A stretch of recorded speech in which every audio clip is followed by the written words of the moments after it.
Votre attention s'il vous plaît. Cet élément est en ligne là.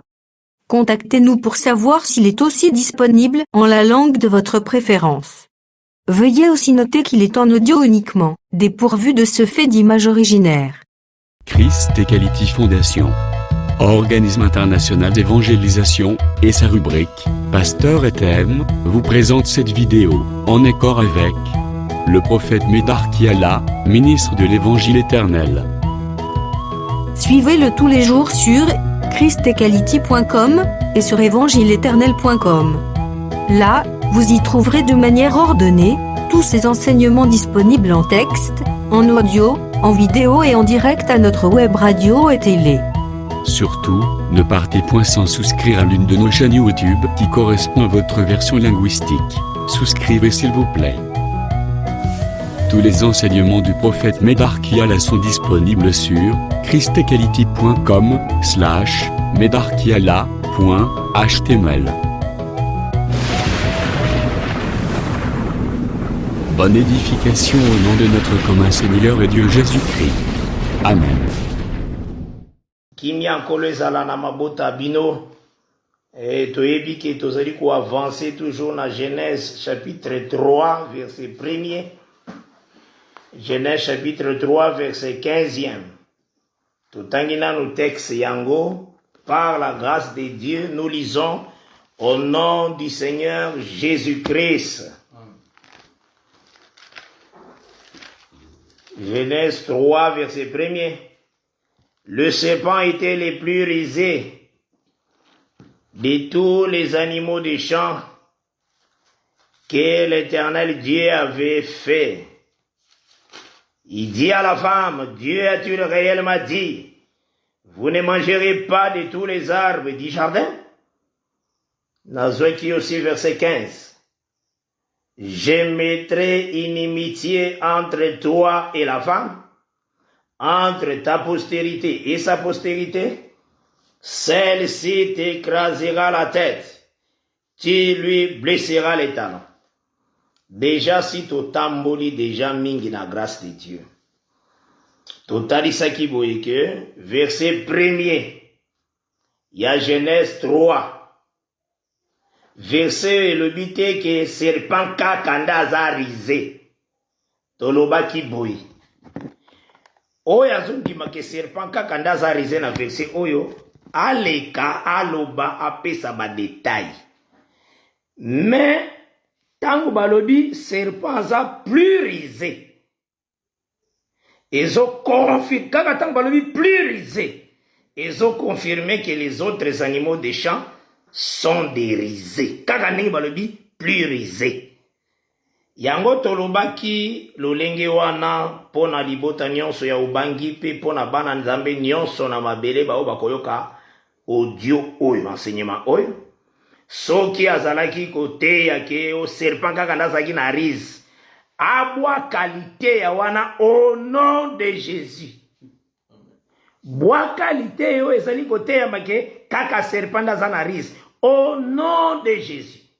Lité ya wana eza démon mobimba. Bois kango zwa lité ya malamu ke serpent zalaki plus risé. Ba animaux des champs batikalaki baza barisé. Voilà. Toyaki encore na verset 15e ya Genèse 3.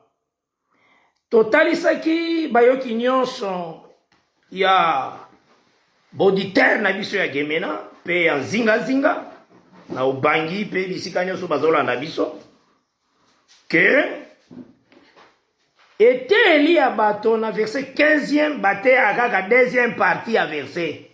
Yoka partie bate yaka.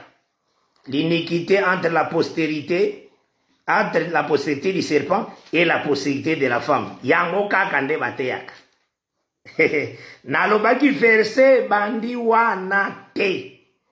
Nde na kati émission temps de l'éclaircissement, tozozongisa mutu nyonso sans exception. Na première ligne d'abord. Je mettrai inimitié entre toi, les serpents alors, et la femme. Yango thème na biso. Moto ya likama na biso. Inimitié entre les serpents et la femme. totalisaki awa boye gemena nyonso eyokaki biso tolobaki gémétrie elingi koloba eza na futur nzambe alobaki nakotiaka moto akotia inimitio eza serpente boyoka malamu serpente nde akotia inimitie eza gémétrie wana eza éternel lui-même akoya kotia kibonguna nzambe nde akoya nango kibonguna wana nzambe ye nde akoya nango atia yango entre le serpent et la femme. Alors totalisaki boye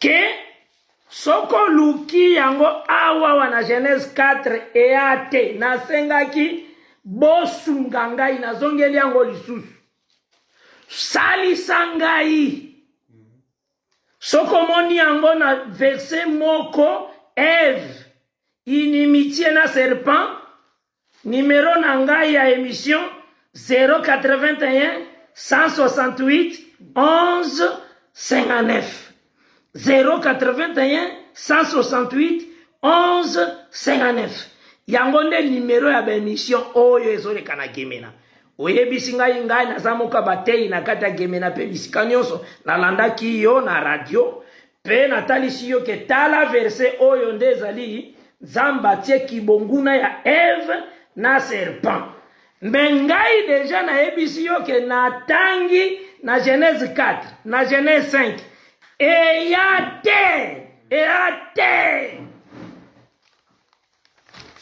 oyo nalobaki boye ke nzambe akosaka te topesaki Romains 3 verset 4 ekomami ke tout homme azala reconnu menteur Dieu seul vrai zala conscience soko oza neti na balivre moko otangaka ya motei moko eya mabe te kotanga motei moko ateyaki eya mabe te eza kuta encourageant eza encourageant eya mabe te mais soki atei buzoba bwaka soki atei buzoba bwaka neti koteya ke serpent kaka nde azalaki na rise eza buzoba bwaka atomoni yango na livre moko oza nango bwaka eza yango te bible ezoloba bible ebengi serpent plus risé donc elingi oloba ba animaux de champ baza barisé soki otali na balivre oyo ozoutilize oyo mpe eza basali na nzambe oyo tozorespecte bateyaki mpe bateyi inimiti ya femme na serpent te babandeli kakawa soki oluki omoni te yamba oyo tozoteya c'est très important eza liteya ya nzambe yango natalisaki yo ke tango moni eza na Genèse 4 te eza na Genèse 5 te nde napesaki yo Habakkuk 2 etalisi biso ke la prophétie marche napesaki yo batémoignage nazwilaki yo songe ya Pharaon nabandelaki nanu na Hébreu chapitre 1er kuna elobi boye na verset 1er autrefois de plusieurs manières et de plusieurs reprises Dieu a parlé à nos pères par les prophètes.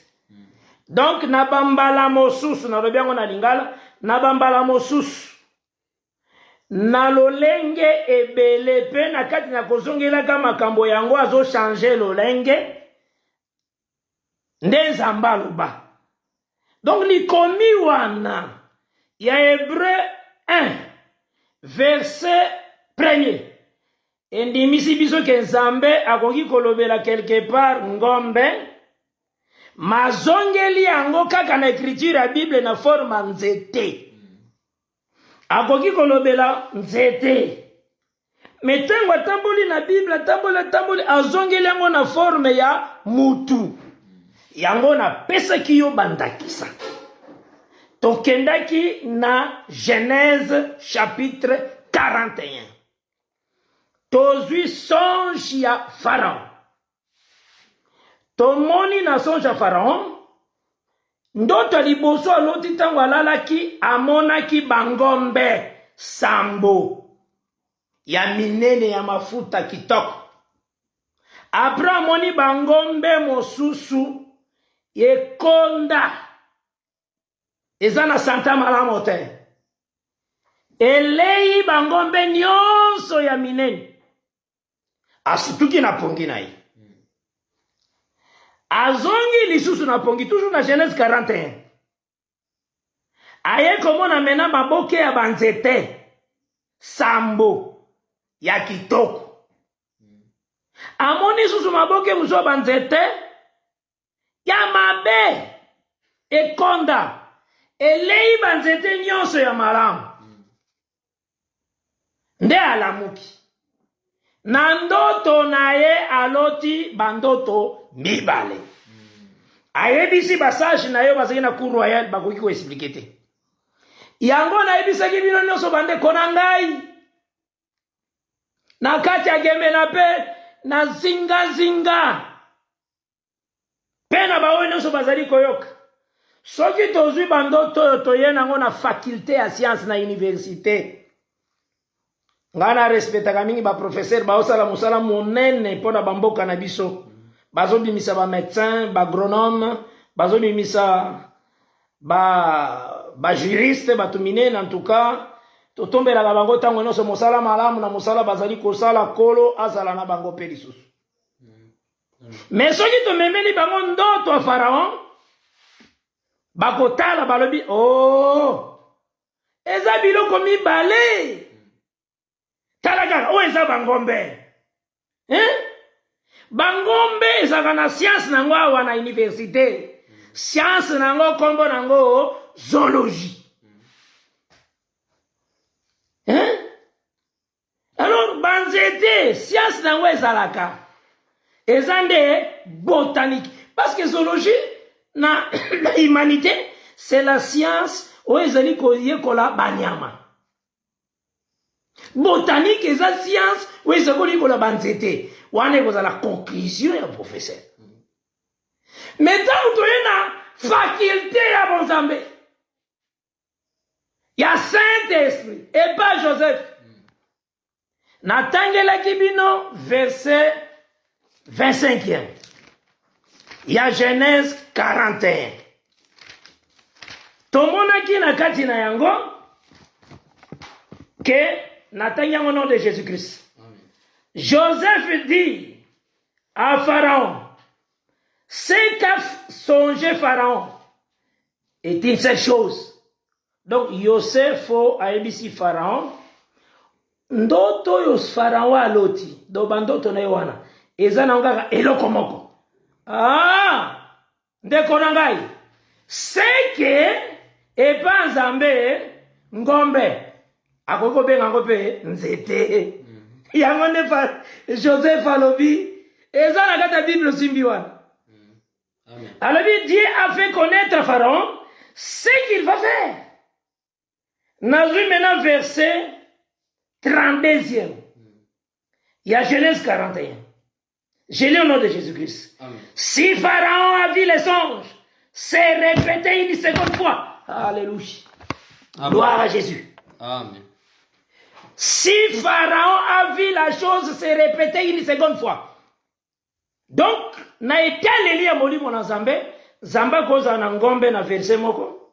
Alinga zongele likambo wana zongele yango nzete. Koma koza la na nzete. Azongele yango na ba verset mususu na forme ya mutu. Kaka na écriture. Alors, indimisaki biso nyos. Que Nzambe alobaka de plusieurs manières, de plusieurs reprises. Nazwaki pona kotalisa bino que la prophétie marche. Okoki komona moto na Bible azali koloba na ntina na ye. Mais soki l'esprit, liso esprit epesameli yo, okomona ke eza ye te. Okomona parfois eza Christ. Yango nazwaki ndakisa. David yaza kolobaka kokufa te. azakolo bakufa te akotatola kombo na Yawe wana na quartier na Jerusalem bato mosusu ntango bazoka ye azoyemba nzembo wana comme roi bakoki koloba epai ya bana na ye balobi ke bino bozwa bato ya lesengo ya libela bana ya David bakotuna mpo na nini toyoki papa na bino awuti koyemba ete ya akufa te. Cela veut dire bino bokotikalaka jamais baorphelin boza bana esengo yango Pierre ye kote na acte 2 alobi mes frères le tombeau de David est parmi nous. Acte 2 totangi yango lisusu lelo parce que Nzambe atambolaka na esakweli na ye. Maintenant okomona moto alingo te ya jardin d'Eden jardin d'Eden asukeli kaka na Genèse 2 na 3 eteli mabe olingo te ya Eve tango somona Eve osukeli kaka na Genèse 2 3 4 5 Eve eteli mabe. Il faut que Nzambe répète à Eve na Bible. C'est très important. Voilà, il faut y bango bien. Yango na su Actes des Apôtres chapitre 2. Merci Seigneur Jésus-Christ. Amen. Alobi boye na Acte 2. À partir du verset 22. Je lis au nom de Jésus-Christ. Homme Israël, tu vois Pierre Azolo. Écoutez ces paroles. Jésus de Nazareth, cet homme à qui Dieu a rendu témoignage devant vous par les miracles, les prodiges et les signes qu'il a opérés par lui au milieu de vous, comme vous le savez vous-même. Cet homme livré selon les desseins, arrêté et selon la préscience de Dieu, vous l'avez crucifié. Vous l'avez fait mourir par la main des impies. Dieu l'a ressuscité en le délivrant de lien de la mort, parce qu'il n'était pas possible qu'il fût retenu par elle. Yoka verset 25e, il y a acte 2. Pierre azote yalobi, car David dit de lui, azoloba David tanga zaki koloba, tanga zaki kote, azali kosambela, balosambo de banzembo na azakolo bande na tina nkolo Yesu Christ. Alobi David alobi, Natina na ye d'abord David yemoko. Je voyais constamment le Seigneur devant moi, parce qu'il est à ma droite, afin que je ne sois point ébranlé. Aussi mon cœur est dans la joie, et ma langue dans l'allégresse, et même ma chair reposera avec espérance, car tu n'abandonneras pas mon âme dans les séjours des morts, et tu ne permettras pas que ton sein voie la corruption. Tu m'as fait connaître les sentiers de la vie. Tu me rempliras de joie par ta présence. Landa mena verset 29. Wana da Pierre auti na psaume. Parce que dans le baki qui était il y a ba prophète, il y a ba apôtre de Jésus-Christ, bazalaï toujours kozonga dans les rouleaux sina explica kibino elokwana. Mutu so ngo te eloko. Il faut zonga dans Moïse et dans tous les prophètes. Kunanda ko kundolango poilo ba voici l'homme. Dans le verset 29 maintenant. Homme frère, Nazareth dans acte 2. Homme frère, qu'il me soit permis de vous dire librement au sujet des patriarches David, qu'il est mort, qu'il a été enseveli, et que son sépulcre existe encore aujourd'hui parmi nous. Yoka verset 30e, il y a acte 2. Comme il était prophète, et qu'il savait que Dieu lui avait promis avec serment de faire asseoir un de ses descendants sur son trône. C'est la résurrection de Christ qu'il a prévu et annoncé. Oh Jésus.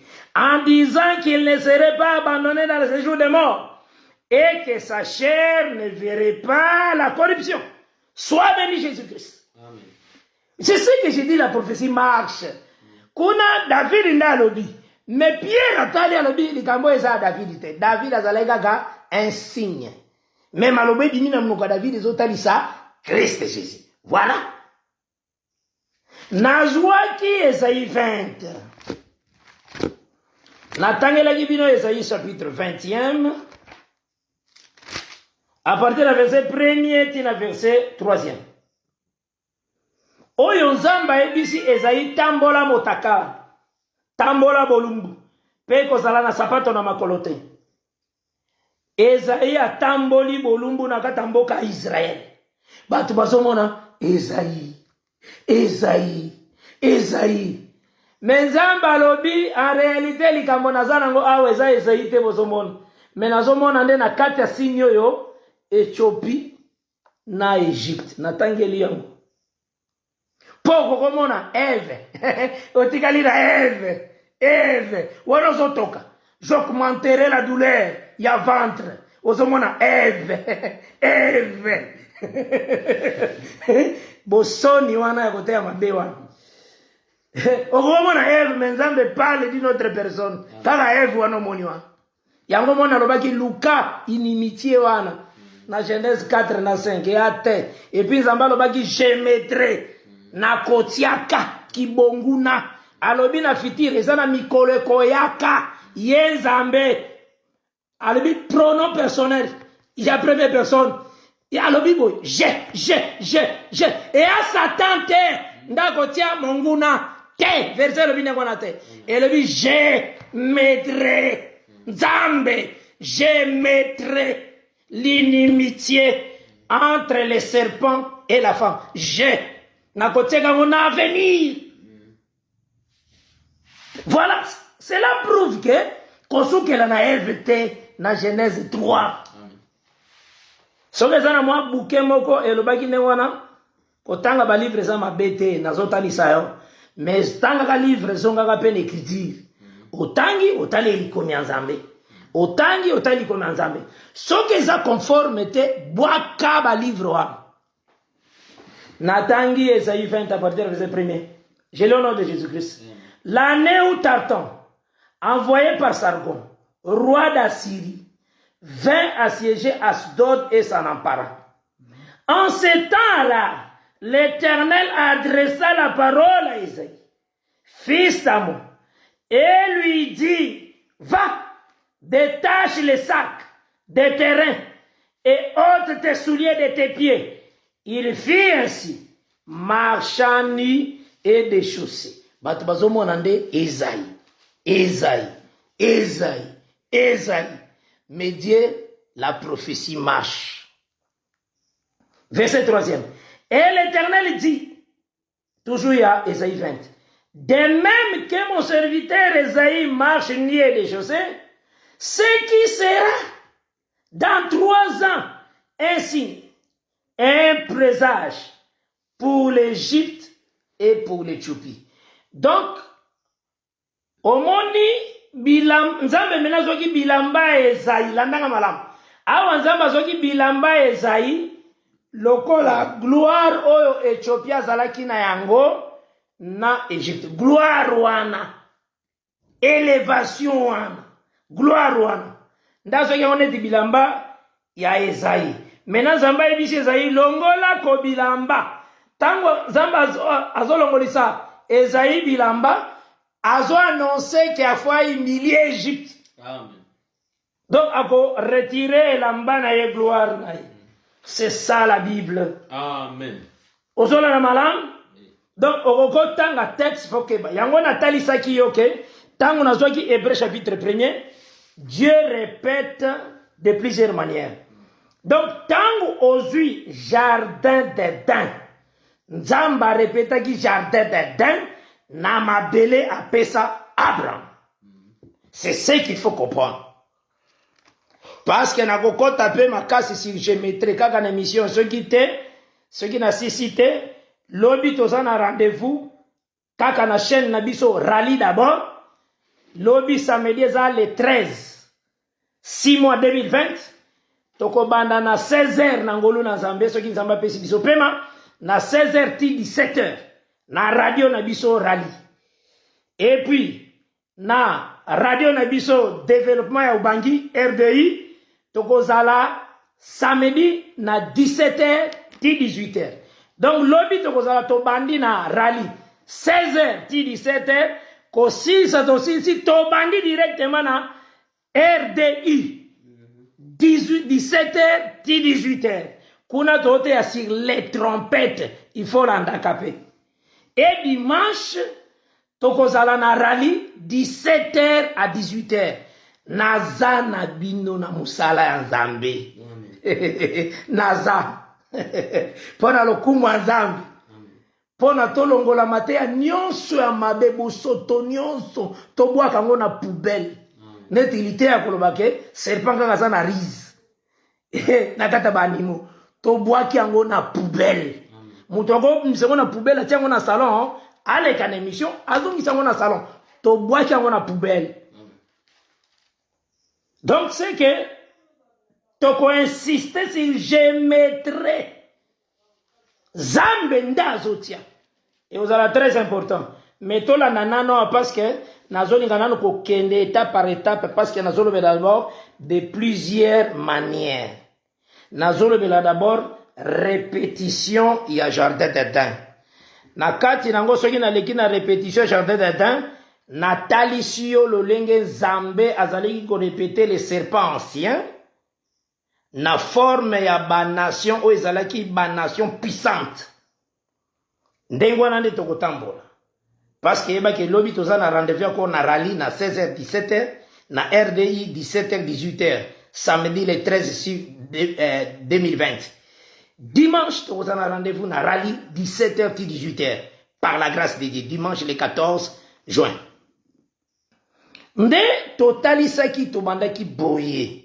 na kati ya koloba na biso Zamba ebisaki serpent akolia poussière yango na pesaki bino Esaïe 40 verset 15 pona explikaki bino déjà na likamba poussière nombre 14 verset 9 kolia etalisaka aussi kolia nyonso oyo yebi wana tokote yango tozokende verset par verset, tozu verset. Tozaka na Genèse 3, to ebite soko tokosi sango mwa nini. Soki tokosi sango na octobre 2020, soki kozala na novembre 2020, Genèse 3. Tozokende kaka malembe. Ti tozo matin no so mabe to bwa kango na fulu na putulu, to bwa kango vraiment. Donc c'est que serpent il faut aller poussière. Nde yango na taisaki bino ke manger eza aussi vaincre. Na pesaki bino nombre 14 verset 9e. Na pesaki bino nombre 22 verset 4. Nota kango nombre 14 verset 9e et puis nombre 22 verset 4. Ils ont prouvé que manger c'est vaincre, c'est dominer. Maintenant tozomona na verset 15e ya Esaïe 40. Voici, j'ai lu le nom de Jésus-Christ. Ésaïe 40, verset 15. Voici, les nations sont comme une goutte d'un seau. Elles sont comme de la poussière sur une balance. Voici, les îles sont comme une fine poussière qui s'envole. Nazongeliango. Ésaïe 40, verset 15. Voici, les nations sont comme une goutte d'un seau. Elles sont comme de la poussière sur une balance. Voici les îles sont comme une fine poussière qui s'envole. Yango ponana continuer na zuilio Esaïe 14 verset 10e. Potokoleke la pawa. Yokanengi balobi verset 12e.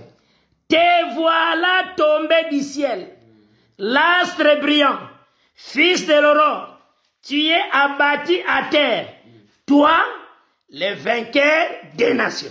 Ba nation de poussière. Parce que kolie koloba vaincre. Ozola la Bible, verset 12e et Isaïe 14. Te voilà tombé du ciel, l'astre brillant, fils de l'aurore, tu es abattu à terre. Toi, les vainqueurs des nations. Natangela Kiyo, Esaïe 40, verset 15. Voici les nations, sont comme une goutte d'un seau. Elles sont comme de la poussière sur une balance. Voici les îles sont comme une fine poussière qui s'envole. Oh, que Dieu soit loué. Amen. Le Seigneur est si grand. Alors, nde tozwaki likambo ya présenter maintenant jardin d'Eden, Nzambe a répété yango na forme ya terre apesaki Abraham. C'est ce qu'il faut comprendre. Yango na pesaki yo makomi. Nazotanga na makomi on apesaki yo. Moi j'aime beaucoup répéter de plusieurs manières. Ezaka to imitaka kolo na etele na biso. Po bandeko boso sola. Numéro na biso émission 081 168 11 59. 081 168 11 59. Yango nde numéro ya émission na biso le temps de l'éclaircissement. Na pesaki bino Joël chapitre 2e.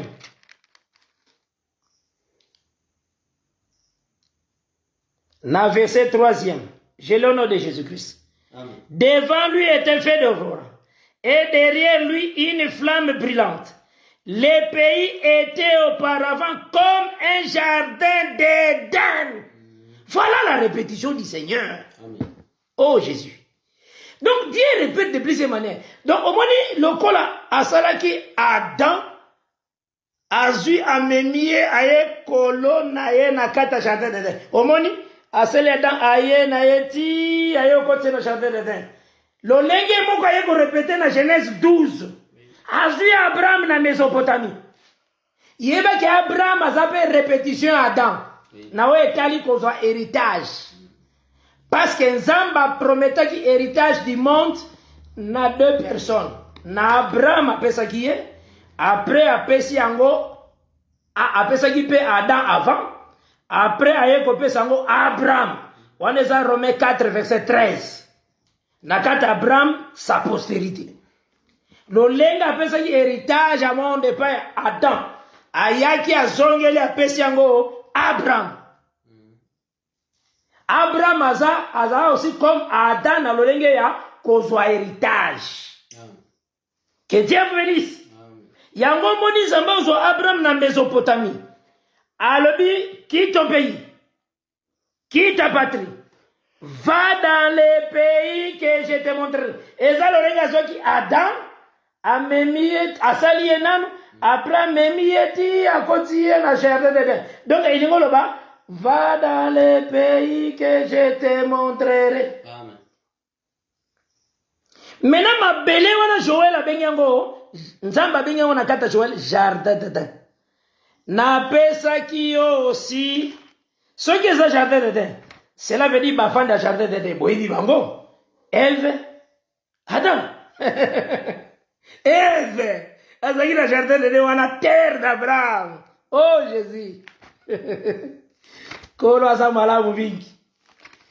Na pesi Jérémie. Na chapitre 3 verset 19e. Nous lisons au nom de Jésus-Christ. Kobo sa te hein? Je mettrai. Je wanande nzambe moko.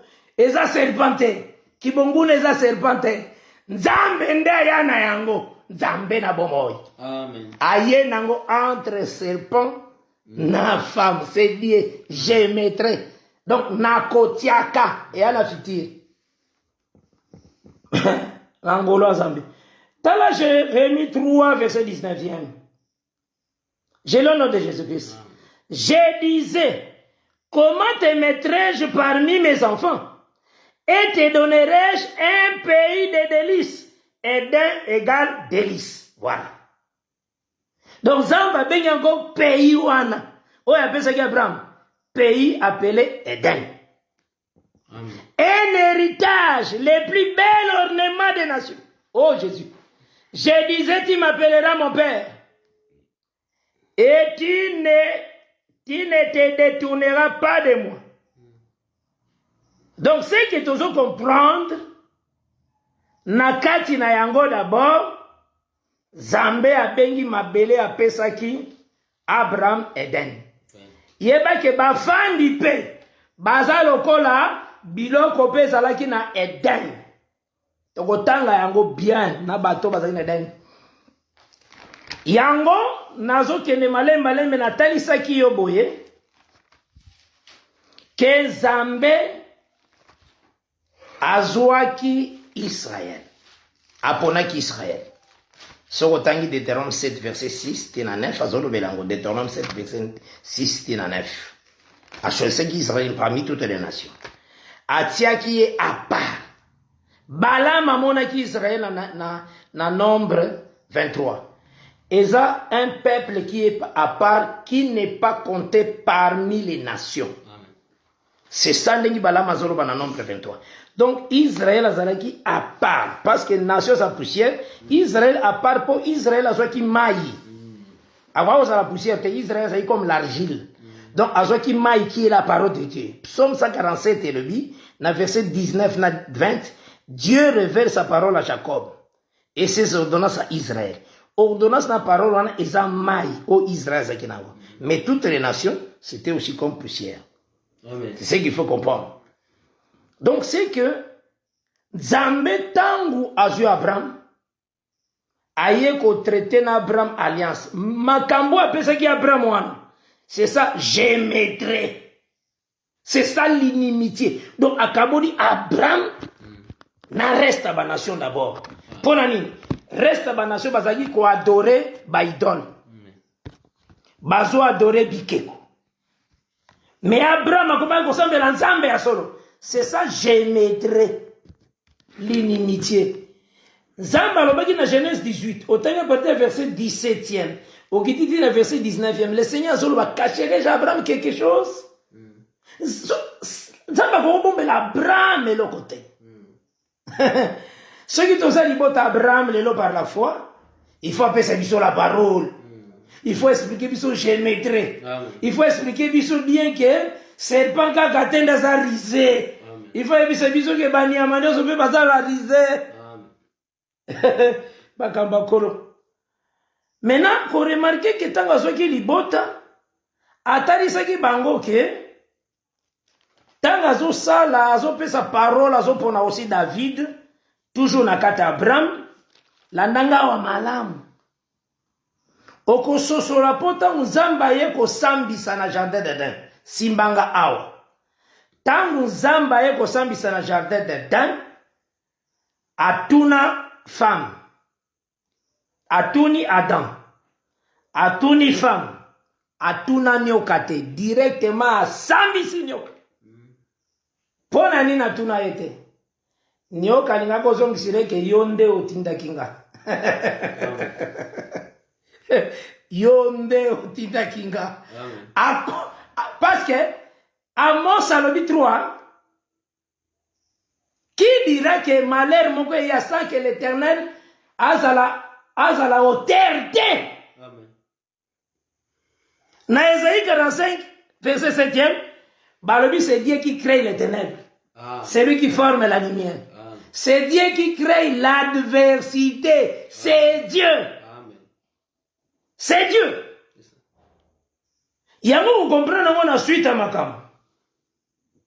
Est-ce que vous voyez que Satan azalaki kozala na besoin mosala oyo esengelaki asala pona koboma Jésus-Christ azalaki na besoin sala ngo na Pierre.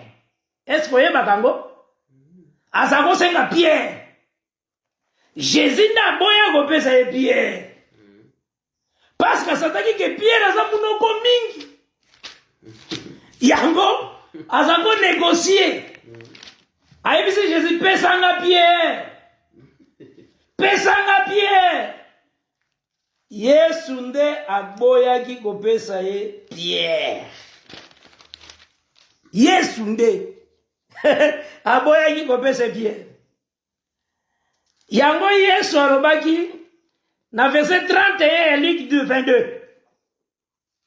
Le Seigneur dit, Simon, Simon, Satan vous a réclamé pour vous cribler comme les froment. Mais j'ai prié pour toi, afin que ta foi ne défaille point. Et toi, quand il sera converti, affermis tes frères. Donc, Satan a dit Simon, poissala na ye musala. Simon a gagné ayebi atate.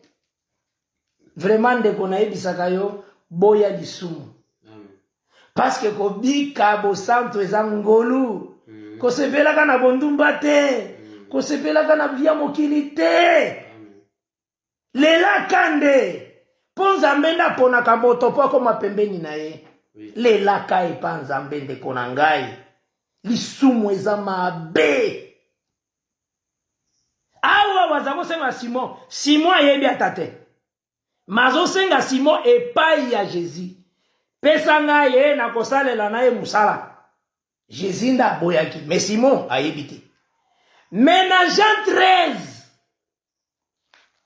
Jésus nda pona muto esengeli Satan kota na kati na ye. Jésus azwa pain trempé. Allez si Judas Iscariote. Tangu Satan atali alobia seke kolo a livré. Balobi directement. Tanga Jean 13. Satan entra. Satan entra. Parce que va pesi autorité. Va faut le dire. Tanga Jean 13 vient. Nous jouons à Saint-Saint. Jésus n'a pas mutu. Amen. Faut que bakana makambo zambe.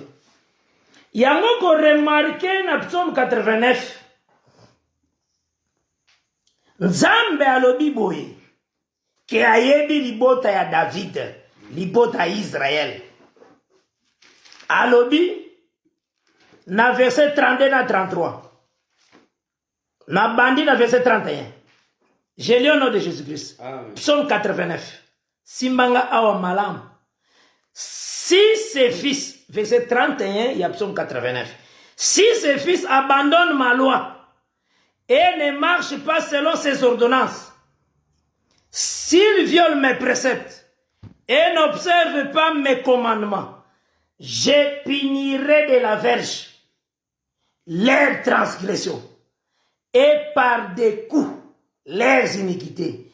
Mais je ne lui retirerai point ma bonté et je ne trahirai pas ma fidélité. Nzambe la dit, je frapperai par ma verge. Ceux qui bana Israël basali ma bé. Nzamba zwaka verge abeti bango. Mena total la verge na ye. Na Esaïe chapitre 10, oui. Oui. Na Esaïe 10e. Total la verge na ye. Na Esaïe 10. Verge en Zambé. Totangi na verset 5. Je lis au nom de Jésus-Christ. Malheur à l'Assyrien, verge de ma colère. La verge dans sa main, c'est l'instrument de ma fureur. Voilà. Verge naye, oza iko utiliser pour na ko beta bana naye propre ezalaki ba puissante nation. Amen. Ba puissante nation anande ezobenga comme les serpents. Ozona na malam parce que terre Israël a jardin d'Éden. Oya zakuna na kata jardin d'Éden ba na Israël bazande Eve. Amen. Mais ceux qui basali mabe Zambé a kozo verge ya. Verge wane zoya. Eza puissante nation donc ezali la nation qui est la plus élevée. Natawana donc un serpent. Soko tuninga frère kiala. Pesanga verset o ezali Assyrie a serpent. Nazo pesa yo Esaïe 14. Awa Esaïe 14 le Seigneur zakolo bela just shit ya Assyrie. Mais tant azolo bela shit Assyrie, ba Philistin bazo sepela parce que Assyrie a beteki ba nation belé. Parce que aza les serpents qui mangent la poussière. Na l'air naï a beteki ba nation belé.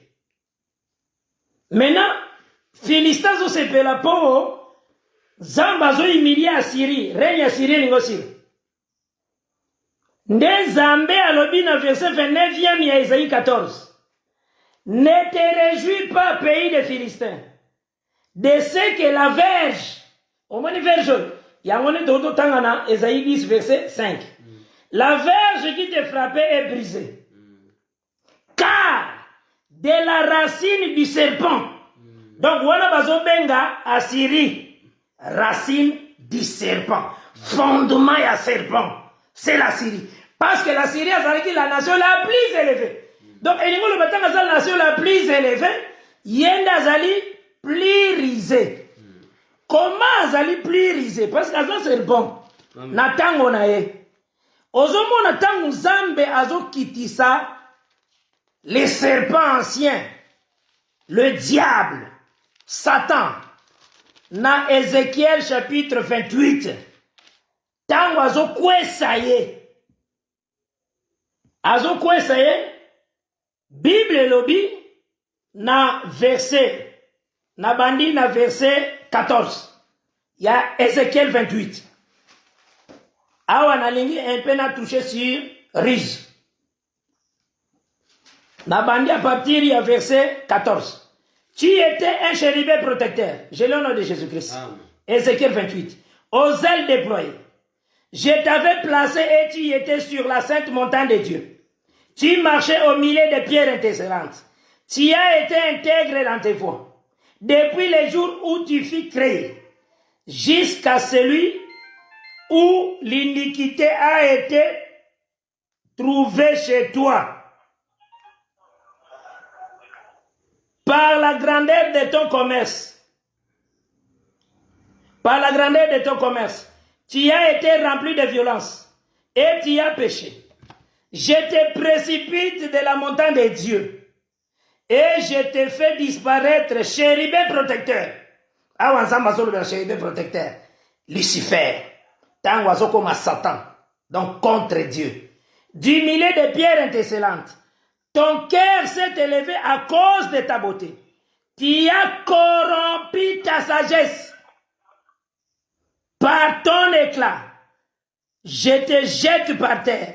Je te livre en spectacle au roi. Donc cela veut dire, Satan a précipité la malam.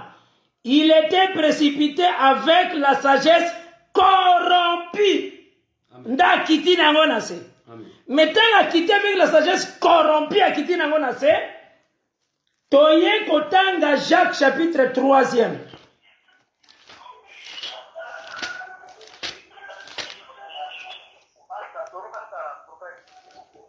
Ok, zera na clôturer kasi toko continuer lobi.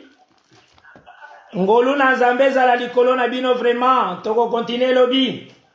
Kimia nkole za na bino rendez-vous na biso. Merci d'avoir suivi ce message et que Jésus-Christ vous bénisse. Si vous avez une question à l'intention de l'homme de Dieu, si vous voulez que l'homme de Dieu prie pour vous, si vous voulez vous confier à l'homme de Dieu, ou si vous voulez tout simplement bénir l'homme de Dieu, contactez-le directement si ses coordonnées sont disponibles depuis sa page.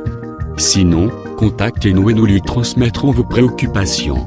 N'oubliez pas de faire un tour à notre page évangélisation pour voir en quoi vous pouvez vous rendre utile à Christ par cette œuvre. Que Dieu vous bénisse tous. Amen. ChristQuality.com. Les cieux en un clic de la souris. Évangile-éternel.com, le site de l'Évangile éternel. Christ Equality Fondation, équilibrer la manne ramassée dans le désert de sorte que chacun ait un numéro. Branchez-vous sur ChristEquality.com ou sur évangile-éternel.com et vous attendra au rendez-vous. La radio mondiale évangile-éternel.com, enseignement non-stop. La télé prophétique évangile-éternel.com TV. Enseignement quantique et documentaire biblique. L'église virtuelle, assemblée et culte de prière des saints, en ligne et en direct. La rubrique Pasteur et thème. Retrouvez tous les ministres de l'Évangile éternel, en vidéo, audio et texte. La rubrique Bible révélée, explication prophétique de la Bible, mot à mot. La rubrique questions et réponses expose les réponses des ministres à vos questions difficiles et compliquées. La rubrique prophétie et actualité décrypte pour vous l'actualité en rapport avec les prophéties bibliques. La rubrique aréopage ouvre à tous et sans censure le libre débat et exposition contradictoire. Évangile-éternel.com démystifie au moyen de l'enseignement des erreurs, des fausses religions, églises, doctrines et philosophies. Nos enseignements confrontent l'apostasie et les idées préconçues pour vous attacher à la saine doctrine. Vous y trouverez de l'exhortation, du réconfort spirituel et de l'incitation à vous sanctifier. Sur évangile-éternel.com, sollicitez une requête de prière, et les ministres et plusieurs implieront pour vous. Retrouvez des cantiques chantés par des saints et des cantiques instrumentaux. Venez y apprendre d'autres langues à travers la Bible audio multilingue. Les enseignements sont en toutes les langues. évangile-éternel.com, le site de l'Évangile éternel. Motivez-nous en souscrivant à l'une de nos chaînes YouTube, celle de votre préférence linguistique. Et venez évangéliser avec nous en partageant, autant que faire se peut, notre site web, nos YouTube channels ainsi que toutes nos publications. Merci de le faire et que Jésus-Christ notre commun Seigneur et Dieu vous bénisse tous. Amen. christequality.com. Les cieux sont à la portée de votre main, juste par un simple clic de la souris. Christ Equality Fondation, équilibrer la manne ramassée dans le désert de sorte que chacun ait un aimère.